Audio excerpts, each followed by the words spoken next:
آسمان میں ایک ہی سائز کے کیوں نظر آتے ہیں؟ اور کیا آپ جانتے ہیں کہ دنیا کا سب سے لمبا ریلوے ٹریک کہاں سے شروع ہوتا ہے اور کہاں پہ ختم ہوتا ہے؟ اور ناظرین گرامی، کیا آپ جانتے ہیں کہ ایک ایسی بلینئر ہے جو روڈ پر کلیننگ کا کام کرتی ہے، یعنی صفائی کرتی ہے؟ ایسے ہی امیزنگ فیکٹس آپ آج کل کی بات ہے کہ جاپان کے شہر میں ایک انسان نے نوٹس کیا کہ جب وہ صبح اٹھتا تھا تب وہ اپنے کھانے کو غائب دیکھتا تھا۔ جیسا کہ اس نے رات کو کھانا بنا کر فریج میں رکھا، صبح کھانے کے لیے اٹھا تو وہ صبح غائب ہوتا تھا۔ صرف ایک دن نہیں بلکہ روز ہی ایسا ہوتا تھا۔ وہ گھر میں رہتا بھی اکیلا تھا، پر یہ کیسے پاسبل ہوا؟ اور ایک ہی دروازہ تھا جو اندر سے پوری طرح سے لاک تھا۔ بابا جی اسی کی انویسٹیگیشن کرنے کے لیے اس نے اپنے گھر میں کیمرہ لگوایا، اور آپ کو پتا ہے اس میں کیا پتا چلا؟ اس میں ایک 58 سال کی بوڑھی عورت اس کے کچن کے نیچے کوٹری میں رہتی تھی، اور اسے جب پوچھا گیا یہ کام وہ کب سے کر رہی ہے تو اس نے کہا کہ یہ وہ کام 1 سال سے کر رہی تھی۔ اسے بس سروائیو کرنا تھا، اور وہ کھانا ہی چراتی تھی اور واپس کوٹری میں جا کے سارا دن گزارتی تھی۔ بابا جی کتنا کمال کا فیکٹ ہے نا؟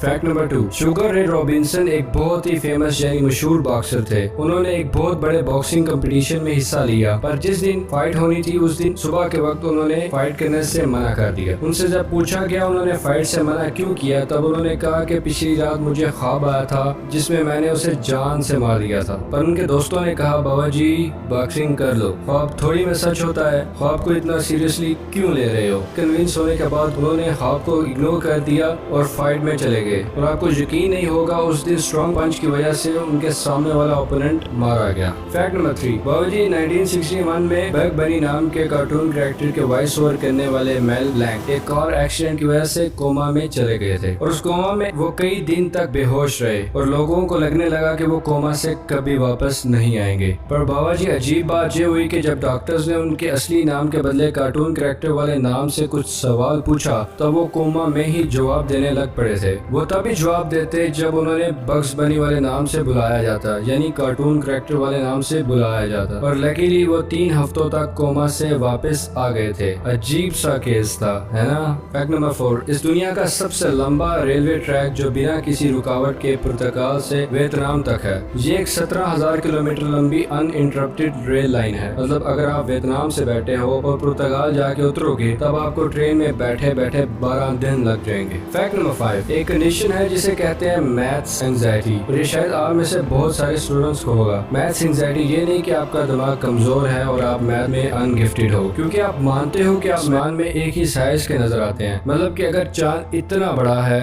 اور سورج ایکچولی میں اتنا بڑا ہے، تو اگر چاند آسمان میں اتنا بڑا دکھتا ہے، سورج بھی چاند سے بہت بڑا دکھنا چاہیے، پر پھر بھی دونوں آسمان میں ایک ہی سائز کے کیوں دکھتے ہیں؟ یہ اس لیے کیونکہ ایک بہت ہی امیزنگ کوانسیڈنس مطلب اتفاق ہے۔ ایکچولی میں چاند یعنی مون سورج سے 400 گنا چھوٹا ہے، پر سورج کی پوزیشن 400 گنا چاند سے دور بھی ہے۔ میں پھر سے کہتا ہوں، چاند سورج سے 400 گنا چھوٹا ہے، پر سورج چاند سے 400 گنا دور بھی ہے، مطلب بہت دور۔ اسی لیے زمین سے آسمان پر دیکھنے میں دونوں ہی ایک سائز کے نظر آتے ہیں۔ امیزنگ، کیا اتفاق ہے ہماری دنیا کا۔ فیکٹ نمبر 7، ایک دفعہ ایک پوئٹ نے ایک کمپٹیشن رکھا، اس میں سبھی ذہین انسانوں کو بلایا گیا۔ پوئٹ نے کہا تم لوگوں میں سے کوئی بھی ایک ایسی رنگ بنائے جو مجھے دکھ کے وقت خوش رکھے اور خوشی کے وقت مجھے دکھ میں رکھے۔ اس میں سے ایک انسان نے ایسا رنگ بنایا جس کے اوپر لکھا ہوا تھا This shall too pass، مطلب یہ وقت بھی گزر ہی جائے گا۔ مطلب اگر کسی رنگ میں یہ بھی لکھا رہے کہ یہ وقت بھی گزر جائے گا، تو جب وہ انسان دکھی ہوگا تب وہ خوش ہو سکے گا، اور خوشی کے وقت وہ کبھی نہیں بھولے گا کہ یہ وقت بھی گزرنے ہی والا ہے، کیونکہ وقت کبھی کسی کا انتظار نہیں کرتا، وہ بس چلتا ہی جاتا ہے، چلتا ہی جاتا ہے۔ کیا بات ہے نا؟